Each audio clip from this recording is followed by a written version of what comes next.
confusion and the intolerance is seen, Shireen, so often today on the left, where if you're a Muslim reformer like yourself, you're not an authentic Muslim. Candace is not authentically black. As a woman, I'm not really being true to the female gender because I don't buy into all their tropes.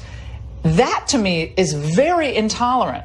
But they see it as their moral right. And if you don't agree, they will shame you. They will try to drive you out of business and drive you out of public life. Trump sees that, I think. Now, I could be wrong, but I don't think so. And I think these polls, we're going to get into it next segment, are pretty devastating on an early basis for this Democrat Party going down this direction. Yeah, as a Muslim reformer, I see this behavior all the time. This is extremist behavior. Identity politics has become the gateway drug for radicalization. And so this gang, it's not a squad, these are gangs of extremists. They're replicating the radical behavior that we see in other walks of life right now. And so the philosophy being that unless you completely agree with everything we say, we're going to be completely intolerant towards you. And it also skirts towards extremist behavior in that they are soft towards Antifa, they're soft towards ISIS. We have a Muslim congresswoman right now who cannot disavow Al-Qaeda. This is almost 20 years after. Are you talking about Ilhan Omar? Ilhan Omar cannot disavow Al-Qaeda. There is a problem with that. So when Trump says, go back, we're welcome to go back and come back, my view personally is it's a common sense message. You probably don't belong here. And so, if you have a congresswoman who cannot disavow Al-Qaeda, you don't belong in Congress and you don't belong in America. I've got to get a reaction from both of you about what Congressman Omar says about being an American. Watch.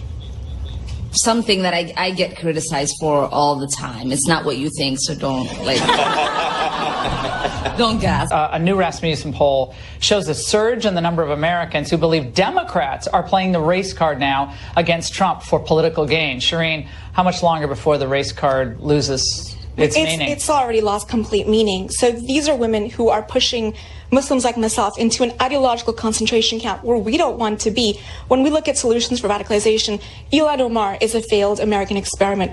She should have been integrated a lot more. Why do you say that? She's not American. She's not. I'm sorry. She is American. She's an American citizen. She's an American citizen, but she does not share the American values. And so if we're looking at what does it mean to be American, it means to love this country, to have patriotism, to support excellence, and to disavow terror ideologies. And if she can't do that, that's a problem. When we look at her Somali community, there's a question of how did that Somali community fail to integrate? And I think we failed her. There's a radicalization, a preventing violent extremism program with Clarion Project, and we go in and we teach communities how to spot signs of radicalization. She doesn't talk about that. She doesn't talk about the persecution of Christian in the Middle East either, which is a huge problem that was addressed in part today at the State Department. Phenomenal panel, as always, both of you. You know, it's one thing to have political disagreements. That's the nature of democracy. But what we're seeing today from the modern left, and especially from figures like Congresswoman Ilhan Omar, isn't just a difference of opinion. It's something much deeper, and honestly much more dangerous. Now, I want to talk today about a segment from the Ingraham angle that, well, really cut through the noise and said what many Americans are thinking, but are just too afraid to say. Laura Ingraham was joined by Shireen Kudosi, a Muslim reformer who spent years fighting extremism both at home and abroad. And together they exposed a very uncomfortable truth, that Ilhan Omar is not just a controversial politician. She is the product of a failed integration system. And worse, she's a walking case study in how radical ideologies get legitimized by the left. Let's start with something Laura said that honestly hit me pretty hard. She pointed out the brutal double standard coming from the so-called tolerant left. If you're a black conservative like Candace Owens, you're not really black. If you're a woman who doesn't toe the radical feminist line, you're not really a woman. And if you're a Muslim like Shireen Kudosi, who believes in reform and rejects extremism, well, guess what? You're not a real Muslim. That's not inclusion. That's ideological tyranny. And it's enforced by a mob that will shame you, cancel you, and basically do everything in their power to erase you if you dare to step out of line. That's not progressivism. That's extremism in a new costume. Now, here's where it gets really chilling. Shireen Kudosi didn't mince words, and honestly, good for her. She said identity politics is becoming the gateway drug to radicalization. Let that sink in for a second.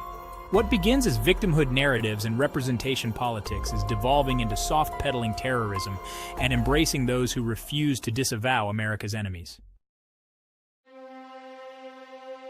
And yes, she called it out directly. Ilhan Omar, a sitting member of Congress, still cannot bring herself to disavow al-Qaeda. This isn't ancient history.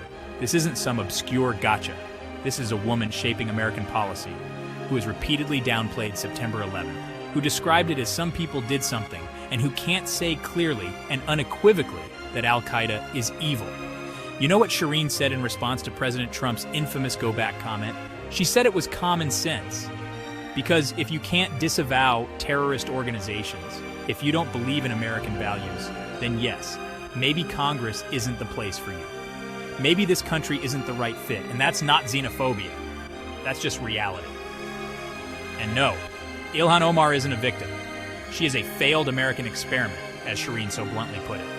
She should have been better integrated into this country, and we should have had the courage to ask harder questions of communities like the one she comes from.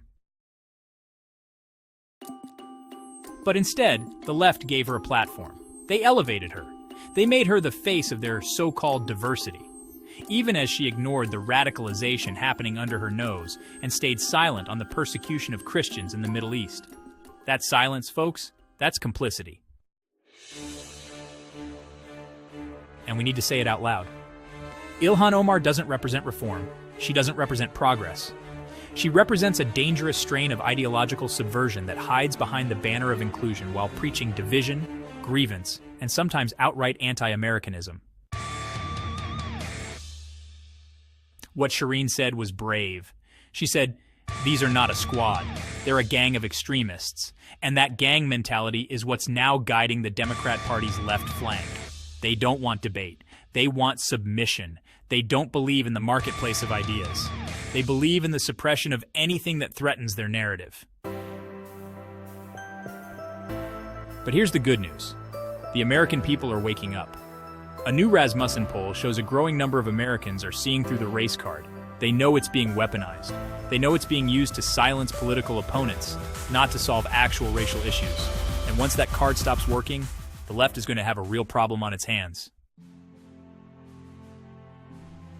Because here's the truth. Being American isn't about where you were born. It's not even about your religion or your skin color. It's about values, patriotism, belief in freedom, love of country, disavowing terrorism, standing up for what's right. If someone can't do those basic things, then maybe they don't belong in the halls of Congress, and maybe they don't belong shaping the future of a country they don't even seem to respect. I'm not afraid to say it, and neither should you be. Closing graphic, America first. Always. Host. Thanks for watching. Like, share, and subscribe if you're tired of the double standards and ready to stand up for real American values. I'll see you next time.